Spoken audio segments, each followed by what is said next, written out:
오늘 아침에 새벽기도 끝나고 원탁 테이블에 서 있는 우리 권사님들과 집사람들과 얘기를 나누면서 비 때문에 모든 눈이 녹았다는 얘기를 들으면서 이제 정말 봄이 다가오는구나라는 생각이 듭니다. 봄이 오면 우리의 마음이 다시 생동감을 느끼고 생기를 느끼는 것 같습니다. 우리 교회도 하나님께서 생기를 부어주시고 또 하나님 부어주시는 은혜들을 더욱더 깊이 경험하는 그런 사순절 기간, 또 봄을 준비하는 우리들의 모습이 되었으면 좋겠습니다. 최근에는 고국을 방문하는 분들을 종종 보게 됩니다. 여러분, 고국에 방문하면 꼭 하고 싶은 일이 있다면 어떤 일이 있을까요? 그동안 만나보지 못했던 친지들이나 반가운 얼굴들을 만나는 일만큼 행복한 일이 없는 것 같습니다. 그리고 여기저기 유명한 맛집들을 찾아다니면서 맛있는 음식을 먹는 일도 빼놓을 수 없는 그런 즐거움입니다. 특히 여기서는 먹을 수 없는 아마 보신탕 집을 일부러 찾아가는 분들도 분명 계실 겁니다. 그런데 저는 한국에 방문하면 꼭 하고 싶은 일이 따로 있습니다. 바로 재래시장을 한번 가보는 겁니다. 한국의 재래시장에 가면 이것저것 볼 것도 많고 먹을 것도 참 많이 있습니다. 그리고 시장을 오가는 수많은 사람들을 보면서 생동감도 느끼고 또 사람 사는 것 같다라는 느낌이 들기도 합니다. 그런데 그 중에서도 제가 재래시장을 좋아하는 가장 큰 이유는 바로 봄나물이나 야채 같은 것을 살 때 노상에서 파는 할머니들의 후한 인심 때문입니다. 노상에서 야채나 과일을 파는 할머니들에게는 일반 마트에서는 허용되지 않는 즐거움이 하나 있습니다. 여러분 잘 아시죠? 바로 덤입니다. 할머니, 콩나물 3,000원만 주세요 하면 콩나물을 이만큼 싸주십니다. 이거 좀 부족한데 조금만 더 주세요 하면은 툴툴툴툴 거리면서도 콩나물을 조금 더 얹어주죠. 그런 할머니들의 손길을 보면 참 마음이 따뜻해지기도 합니다. 사실 콩나물을 조금 더 먹고 싶어서가 아니라 그 덤을 받는 그 즐거움, 따뜻함을 느끼기 위해서 우리가 조금만 더 달라라고 요청을 하기도 합니다. 저는 그런 정을 느끼기 위해서 재래시장을 방문하는 것을 참 좋아합니다. 여러분, 우리가 이 사용하는 단어, 덤이라는 단어는 무언가에 더해서 준다라는 의미를 가지고 있습니다. 원래 줘야 할 정량보다 조금 더 얹혀서 준다라는 의미이죠. 그래서 덤은 인심이 후한 사람만이 줄 수 있는 겁니다. 하지만 여러분, 이 덤은 받는 사람 입장에서 보면 굉장히 반가운 일이지만 주는 사람 입장에서는 약간 부담이 되는 게 사실입니다. 무슨 일을 하든지 기존에 하는 일에 또 무언가를 더해서 일을 하는 것도 마찬가지로 부담 가는 일이죠. 그런데 오늘 본문을 보면 우리에게 기본적으로 해야 할 일과 아울러 덤으로 해야 할 일에 대해서 하나님이 명령하고 있는 것을 보게 됩니다. 하나님은 우리로 하여금 긍휼과 자비와 겸손과 온유와 오래 참음을 온 입으라고 명령하십니다. 그리고 우리가 누구에게 혹시 불만이 있거든 서로 용납하여 피차 용서하라라고 말씀하고 있습니다. 그런데 그것으로 끝나는 것이 아니라 그러고 나서 그 모든 것들을 위해 사랑을 덤으로 더하라라고 우리에게 명령하고 있습니다. 여러분, 누군가를 용서하고 누군가를 사랑하라는 명령은 참 부담스러운 명령이지만 우리가 이 땅에서 그리스도인답게 살아가기 위해 꼭 필요한 것이 용서와 사랑이기에 하나님은 우리에게 그런 명령을 주시는 겁니다. 여러분, 세상을 살다 보면 하기 싫은 일을 만나기도 합니다. 또 하기 힘든 일을 해야만 할 때가 분명히 있습니다. 그런데 그 중에서도 여러분, 미운 사람을 사랑하고 미운 사람을 용서하는 것만큼 참 어려운 일도 없는 것 같습니다. 미운 사람을 용서하는 것이 얼마나 어려운지 성경에서조차도 이렇게 기록하고 있습니다. 잠언 18장 19절입니다. 노엽게 한 형제와 화목하기가 견고한 성을 취하기보다 어려운 주 이러한 다툼은 산성 문빗장 같으니라. 요즘 말로 하면 이런 표현입니다. 한 나라를 정복하는 것보다 더 힘든 것이 자신을 노엽게 한 사람을 용서하는 것이라는 그런 의미를 담고 있습니다. 여러분, 어쩌면 돈을 많이 버는 것보다 또 크게 성공하는 것보다 더 힘든 것이 나를 노엽게 하는 사람, 나를 힘들게 하는 사람을 용서하는 것일지도 모릅니다. 이는 지금 우리뿐만 아니라 하나님의 은혜가 충만했던 초대교회 당시도 마찬가지였습니다. 오늘 본문을 보면 사도 바울이 골로새 교인들에게 서로 불만이 있거든 서로 용납하고 피차 용서하라고 권면하고 있는 것을 보게 됩니다. 이 말은 골로새 교회 가운데 갈등이 있어서 서로 용서하지 못하고 불만으로 가득 차는 사람들이 많다라는 증거입니다.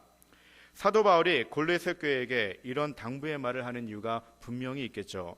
골로새 교회에는 참 다양한 사람들이 함께 모여서 공동체를 이루고 있었습니다. 특별히 골로새 교회에는 다양한 이단 사상들이 침투해서 골로새 교인들을 미혹했는데요. 그 대표적인 것이 바로 유대교 외식주의였습니다. 유대교 외식주의에 빠진 사람들은 골로새 교회에게 아무리 예수 그리스도를 믿음으로 영접하였어도 유대교 전통으로 내려오는 할례만큼은 꼭 받아야 한다라고 주장을 했습니다. 그리고 그들은 유대인들이 전통적으로 먹지 말아야 할 음식과 먹을 수 있는 음식에 대한 규례 또한 철저히 지켜야 한다라고 이야기를 합니다. 또 구약에 기록되어진 모든 절기와 율법의 의식들도 지켜야 한다라고 가르쳤습니다. 여러분, 이 골로새 교회는요, 헬라파 출신도 있었고 유대교 출신도 있었고 그 밖에 많은 지역에서 사람들이 모여서 교회를 이루었습니다. 하지만 이 유대교 외식주의자들이 주장하는 그런 것들을 누가 관심을 가질까요? 할례파들은 전혀 관심이 없었습니다. 유대교 출신들이 거기에 관심을 갖게 되었죠. 아무래도 그동안 유대교 배경 아래서 자라왔던 사람들에게는 이 유대교 외식주의의 가르침이 마음에 와 닿았을 겁니다. 그래서 그들은 사도 바울이나 그리고 그들의 담임 목회자로 수고했던 에바브로디도의 가르침이었던 오직 믿음으로만 구원을 얻는다는 교리를 알고 있으면서도 자신들에게 익숙해져 있던 유대교 외식자들의 가르침에 귀가 솔깃해진 겁니다. 그들의 가르침이 자신들의 구매에 딱 맞았던 거죠. 그래, 저 헬라인들을 보니까는 저 사람들은 할례도 안 하고 음식도 아무거나 먹고 율법도 지키지 않고 이게 무슨 그리스도인이야 라는 생각을 하게 되는 것입니다. 그래서 그들이 주장하는 할례나 음식 규례 그리고 율법 의식에 대한 미련을 버리지 못했던 것 같습니다. 또 한편으로는 골로새 교회의 영지주의자들과 같은 신비주의나 거짓 철학들이 교회를 흔들어 놓고 말았습니다. 그들은 자신들의 개인적인 체험에 근거해서 그노시스란 단어를 사용합니다. 이 그노시스는 곧 영적인 지식을 의미하는데요. 그것들을 내세우며 교인들을 진리로부터 벗어나도록 유혹을 합니다. 그들은 자신들 스스로 영적인 비밀을 깨달은 자라고 자처하면서 육체적인 모든 활동들을 무시하며 구원은 믿음에 의해서 얻어지는 것이 아니라 영적 세계를 아는 그 그노시스, 지식을 통해서 얻어지는 것이라고 가르쳤습니다. 참 말도 안 되는 이야기이지만 초대교회 당시는 상당히 많은 사람들이 이 영지주의에 빠져서 교회를 혼란스럽게 한 것이 사실입니다. 이는 특별히 헬라파 출신들이 이 영지주의를 많이 따랐던 것으로 보여집니다. 그리고 마지막으로 천사 숭배자들이 있었습니다. 이 천사 숭배자들은 어떤 사람이었을까요? 그들은 자신들이 천사들과 직접 교통한다라고 믿었습니다. 그래서 하나님과 사람 사이에 중보자가 전혀 필요 없다라고 이야기를 합니다. 그 얘기는 뭡니까? 곧 예수 그리스도가 없어도 우리는 하나님과 직접 예배할 수 있으며 하나님 앞에 직접 나아갈 수 있다라고 생각을 했던 겁니다. 그래서 예수 그리스도를 통해 하나님 앞에 예배 드리는 것보다 오히려 천사들과 함께 하나님 앞에 다이렉트로 예배하는 것이 더 영적인 예배라고 가르쳤던 겁니다. 이렇게 여러 이단 사상들이 들어와 자신들의 사상이 하나님의 말씀이라고 자처하면서 그 사람들이 교인들을 유혹하다 보니 얼마나 많은 분파들이 생겼을까요?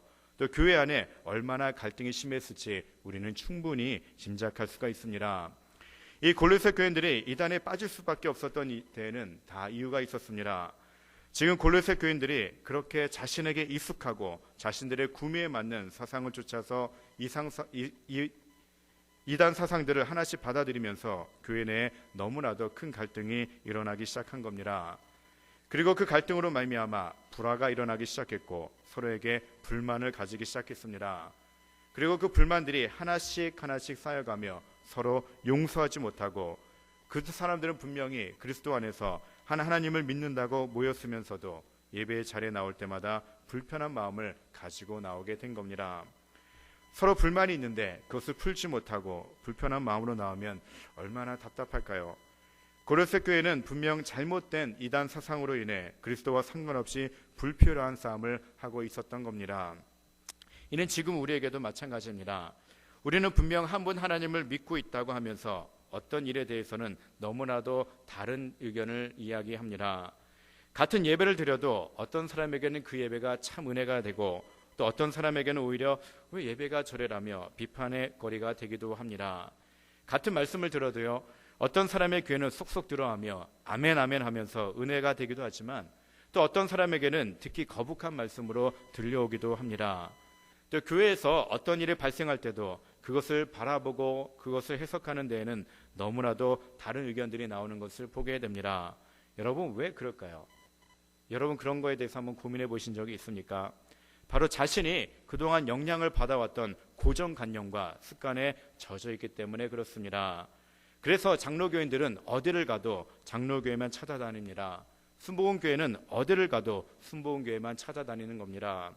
그래서 어른들은 찬송가를 많이 불러야 은혜가 되고, 또 젊은이들은 CCM을 많이 불러야 은혜가 된다라고 생각을 하는 겁니다. 왜냐하면 자신들이 거기에 익숙해져 있기 때문에 그렇습니다. 그렇게 자신의 입맛에 맞는 예배를 찾아다니다 보니 자신의 구미에 맞지 않는 예배나 그런 사람들을 만나면 용납이 되지 않는 겁니다. 그래서 본질과 상관없는 불필요한 싸움을 벌이기도 하죠.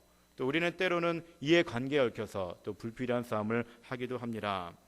그런 우리에게 하나님은 누구에게 불만이 있거든 서로 용납하여 피차 용서하되 주께서 너희를 용서하신 것 같이 너희도 그리하라라고 명령하고 계십니다. 여러분, 용서와 화해는 인류 역사가 시작하면서부터 시작된 가장 큰 아젠다 중에 하나입니다. 여러분, 가인과 아벨이 그랬죠. 또 에서와 야곱이 그랬습니다. 다윗과 사울이 그랬고 요셉과 그의 형들이 그랬습니다. 그리고 역사적으로도 인종 간의 갈등은 끊임없이 내려져 왔습니다. 계층 간의 갈등, 그리고 종교와 정치적 이념의 다름으로 인해 수많은 갈등을 겪으면서 용서와 화해의 장을 만들기가 쉽지 않다는 것을 우리는 깨닫게 됩니다. 그런데 하나님은 그렇게 너무나도 다른 이념과 생활 습관에 젖어 있는 우리를 서로 사랑해야 할 한 가족으로 묶어주셨습니다. 그래서 교회가 어려운 겁니다. 너무나도 다른 사람들이 모여서 하나가 되어야 하기 때문에 교회는 참 어려운 공동체입니다. 오직 예수 그리스도를 믿는 그 믿음 하나만으로 우리를 막아놓았던 모든 담을 다 허물어 주셨습니다. 그런데 우리는 하나님을 믿는다고 하면서, 그리고 예수 그리스도를 주로 모시고 예수님의 뜻을 쫓는 그런 삶을 산다고 하면서도 오히려 예수님이 헐어놓으신 그 담을 다시 견고하게 쌓아놓는 것은 아닌지 우리의 삶을 되돌아보았으면 합니다. 그렇다면 우리는 어떻게 나와 다른 사람들, 또 나에게 불편함을 주는 사람들을 용서할 수 있을까요? 그 대답은 바로 기도입니다. 기도는 용서의 시작이란 말을 누군가가 했습니다. 유명한 기독교 영성학자인 헨리 나우엔이 이런 말을 합니다. 당신이 하나님이 아니기에 당신을 사랑합니다. 한번 여러분 곰곰이 생각해 보십시오. 당신이 하나님이 아니기에 당신을 사랑합니다. 이 말이 과연 어떤 의미일까요? 만약 여러분 옆에 있는 분이 하나님이시라면 그분에 대해서 원망할 것이 전혀 없을 겁니다. 왜냐하면 내가 필요한 모든 것을 채워줄 수 있는 분이 바로 내 옆에 있기 때문에 그렇습니다. 그분에게서는 어떤 흠도 찾아볼 수 없기 때문에 우리는 충분히 그분을 사랑할 수 있습니다. 하지만 지금 여러분 옆에 있는 분들은 하나님이 아닙니다. 하나님이 아니기 때문에 너무나도 부족한 것이 많습니다. 여러분, 내가 세운 기준에 모든 것을 맞춰줄 수 있는 사람은 이 세상에 아무도 없습니다. 그러므로 내 옆에 있는 사람에게 할 수 있는 것이 무엇일까요? 그저 이해하고 그냥 용서해 주는 겁니다. 하나님은 우리의 용서를 필요로 하지 않습니다. 오히려 우리가 하나님의 용서를 필요로 하죠. 하지만 우리의 이웃은 다릅니다. 우리의 이웃은 지금 나의 용서를 필요로 하고 있습니다. 우리가 잘 알고 있는 프랑스의 유명한 소설가인 생텍쥐베리가 이렇게 말합니다. 인간이란 마치 거미줄같이 엉켜 있으며 그물처럼 함께 엮여져 있다. 이 같은 인간에게 가장 중요한 것은 관계이다라고 합니다. 인간에게 있어서 가장 중요한 것은 돈도 아니고 물질도 아니고 바로 관계라고 이야기를 합니다. 우리는 우리가 만나는 사람들과의 관계 속에서 내 마음에 드는 사람과 그렇지 않은 사람을 구분합니다. 그리고 그 인간관계 속에서 나를 편하게 해주는 사람과 나를 불편하게 하는 사람을 구분합니다. 저게도 마찬가지입니다. 내 마음에 드는 사람이 있고 내 마음에 들지 않는 사람이 있습니다. 어떤 사람을 만나면 참 마음이 편해서 이야기가 술술술술 나오는데 어떤 사람 만나면 참 불편합니다. 어떻게 이야기의 물꼬를 틀어야 될지 알지 못할 때가 있습니다. 그런데 여러분, 우리가 언제까지 나에게 맞는 사람, 그렇지 않은 사람을 구분해야 하며 내 편과 남의 편으로 나누어야 할까요? 그래서 이 인간관계 속에서 가장 중요한 것이 바로 용서와 사랑이 아닐까 생각합니다. 여러분, 기독교 신앙은 뭐라고 생각하십니까? 바로 하나님으로부터 내가 용서를 받고 하나님이 주시는 사랑으로 옷 입으며 그 사랑의 힘으로 이웃을 용서하고 사랑하는 삶이 바로 기독교 신앙의 삶인 것을 우리는 분명히 알고 있습니다.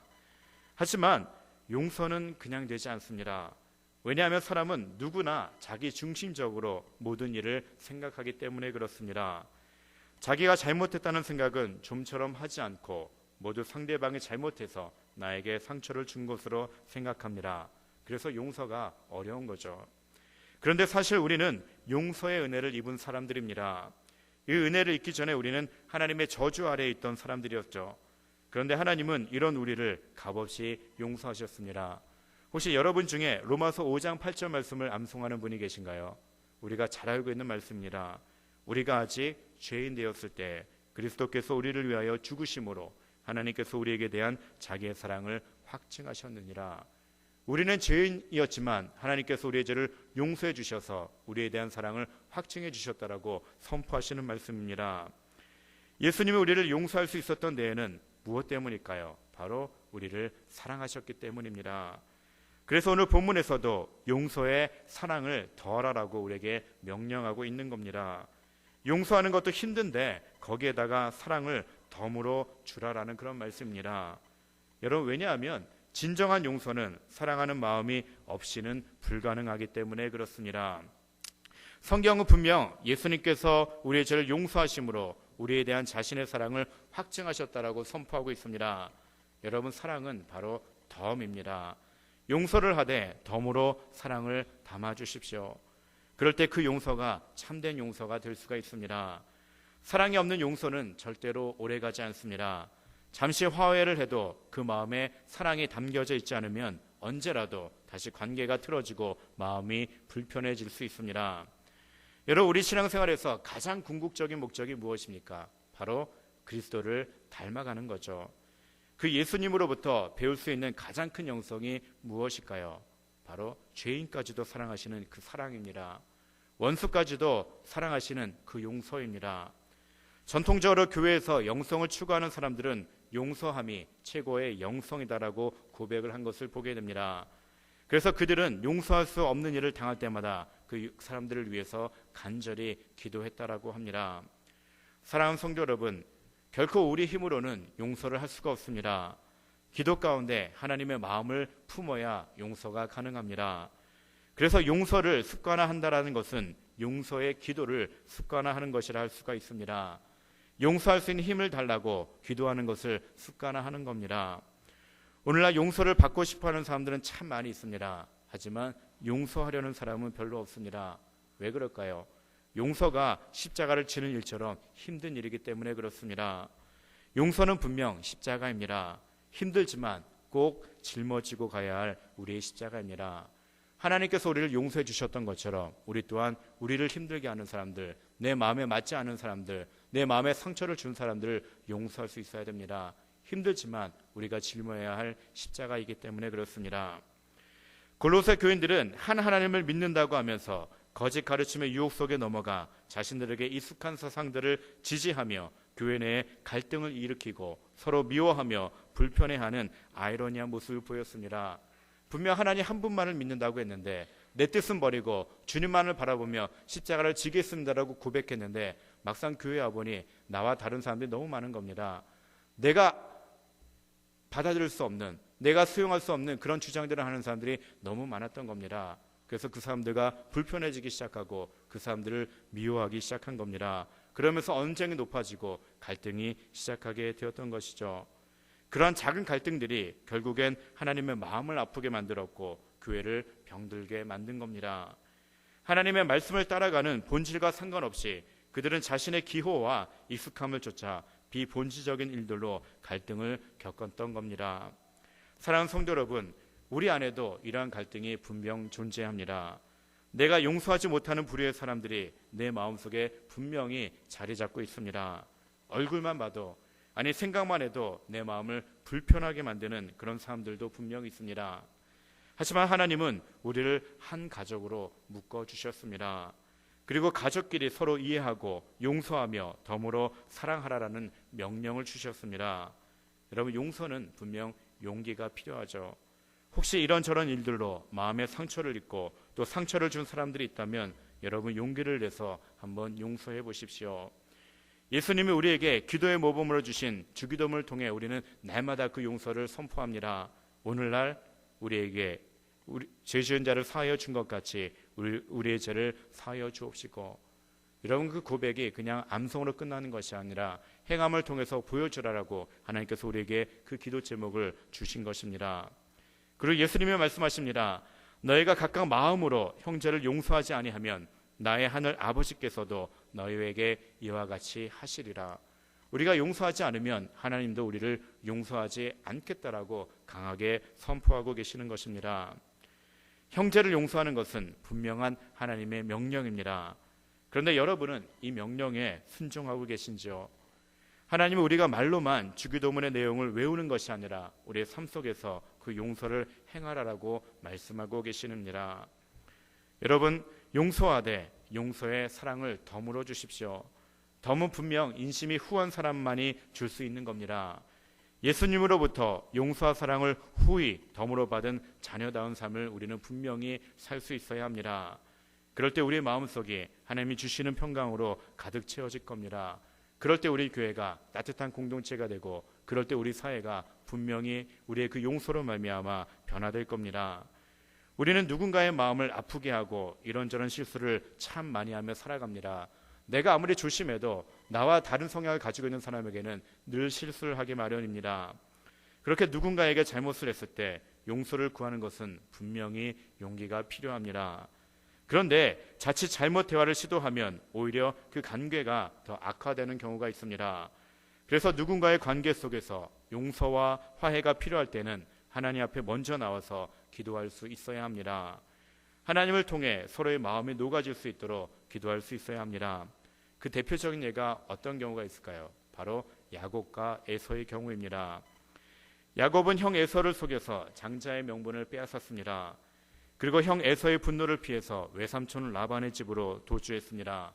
그는 고향을 떠나서 너무나도 파란만장한 삶을 살면서 그에게 남은 것은 가족에 대한 그리움이었습니다. 고향에 가고 싶어하는 그런 그리움이었습니다. 사랑하는 아버지, 사랑하는 어머니, 그리고 형 에서까지도 너무나 그리웠습니다. 그래서 가족들을 만나고 싶었지만 그에게는 문제가 있었습니다. 바로 형 에서에게 지은 죄가 있었습니다. 용서를 구하지 못하고 그는 외삼촌 라반의 집으로 도주를 했습니다. 20년 동안 형 에서와의 문제를 갖고 살아왔습니다. 너무나도 힘들었습니다. 하지만 그들은 용기를 내서 그의 많은 식소들을 이끌고 고향으로 향합니다.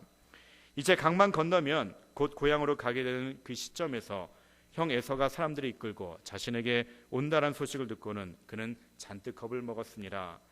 그때 그가 할 수 있었던 일이 무엇이었을까요? 하나님 앞에 기도하는 일이었습니다. 그리고 때마침 하나님의 사자가 야곱에게 나타났고 야곱은 죽기를 각오하고 그 사자와 씨름을 합니다.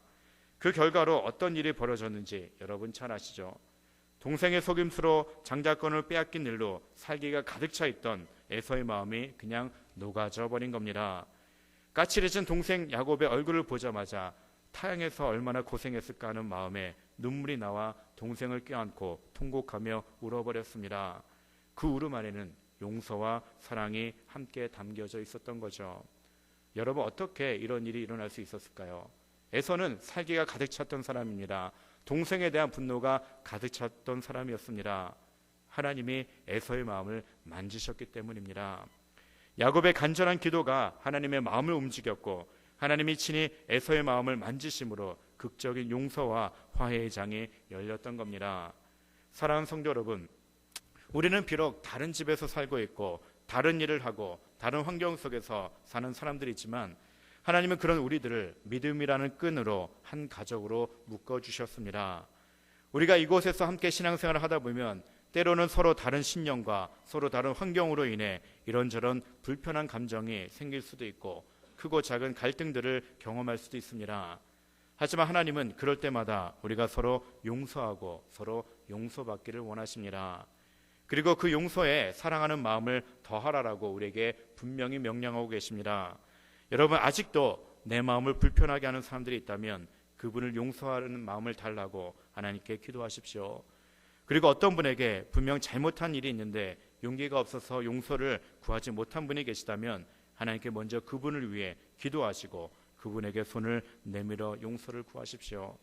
그것이 바로 그리스도를 닮아가는 삶이요 교회를 교회되게 하는 삶이기 때문에 그렇습니다. 여러분, 교회가 존재하는 이유가 무엇일까요? 오직 하나님의 영광을 위하는 삶입니다. 우리가 한 마음이 되어서 우리가 하는 하나님을 예배하고 한 하나님을 경배하며 그 하나님을 그 복음의 전파를 하는 그런 삶이 바로 교회가 가지고 있는 사명인 것을 여러분 기억하시기 바랍니다. 그 본질은 잊어버리고 비본질적인 것으로 서로 갈등이 생기고 서로 미워한다면 하나님이 원하시는 삶이 분명히 아닐 겁니다. 사모님 앉으죠. 저도 그동안 사역을 하면서 가장 힘든 일 중에 하나가 바로 나와 다른 사람을 용서하는 일이었습니다. 참 26년 동안 사역을 하면서 가장 힘든 부분이 그것이었습니다. 왜 내 안에는 사랑이 부족할까? 왜 내 안에는 용서하는 마음이 부족할까? 때로는 별일이 아닌데도 누군가와 관계가 불편해질 때가 있습니다. 정말 별일이 없었는데 왜 이렇게까지 관계가 불편해질까? 여러분도 별반 다를 바 없을 겁니다. 그때 여러분, 내가 먼저 손 내밀어 보신 적이 있으신지요? 내가 먼저 이해하려고 하고 내가 먼저 웃음지며 상대방을 대하신 적이 있으신지요? 별거 아닌 것 같은데 내가 먼저 손 내미는 일이 왜 이렇게 어려운지 모르겠습니다. 별거 아닌 것 같은데 내가 먼저 웃음을 주고 내가 먼저 그 사람을 섬겨주는 일이 쉽지가 않았습니다. 그때마다 하나님이 제 입술을 통해서 고백하게 만든 찬양이 있습니다. 여러분이 잘 아실지는 모르겠지만 이 시간 오늘 주신 말씀을 마음에 새기면서 함께 찬양했으면 합니다. 혹시 찬양을 잘 모르시더라도 가사를 보시면서 용서하지 못하는 자신의 모습을 하나님 앞에 내려놓았으면 합니다. 여러분, 용서하지 못하는 것은 분명히 죄입니다. 하나님은 형제를 용서하고 사랑하라라고 명령해 주셨는데 그 명령에 순종하지 않으면 그것이 바로 죄입니다. 하나님께서 사랑하라고 묶어주신 그 형제를 용서하지 못한다면 우리는 하나님을 사랑할 자격이 없습니다. 여러분, 이 찬양의 고백이 하나님 앞에 드리는 우리의 기도가 되길 원합니다. 같이 찬양하겠습니다. 내가 먼저 손 내밀지 못하고.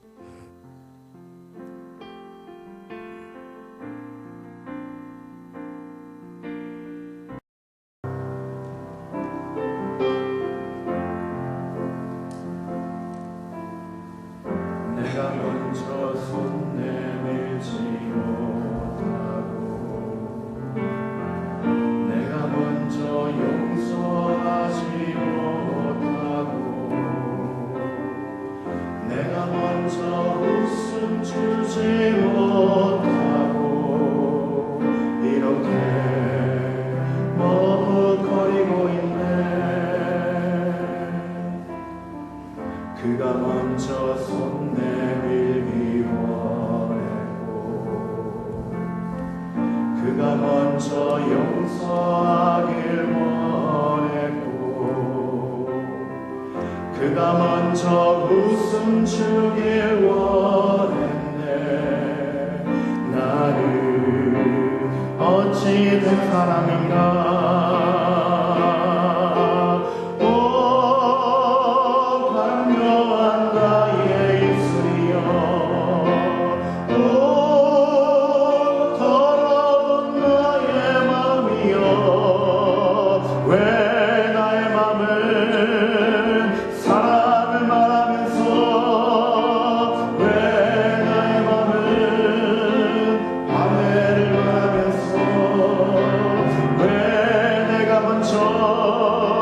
져줄 수 없는가?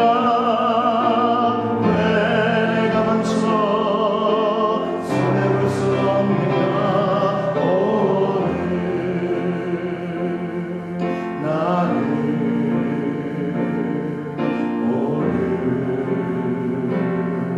나는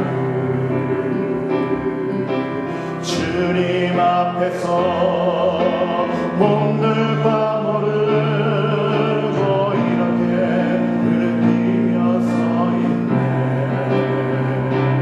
어찌할 수 없는 이 맘을 주님께 맡긴 채로 내가 먼저 섬겨주지 못하고 내가 먼저 섬겨주지 못하고 내가 내가 먼저 이해하지 못, 내가 먼저 높여주지 못하고, 내가 먼저 높여주지 못하고, 이렇게 고집 부리고 있네. 그가 먼저 섬겨주길 원했고, 그가 먼저 섬겨주길 원했고, 그가 먼저 높여주길 원했고, 그가 먼저 높여주길 원했네. 나는 어찌 된 사람인가. 오 추악한 나의 욕심이여, 오 서글픈 나의 자존심이여, 왜 나의 입은 사랑을 말하면서, 왜 나의 맘은 화해를 말하면서, 왜 내가 먼저 져줄 순 없는가, 왜 내가 먼저 손해볼 수 없는가. 오늘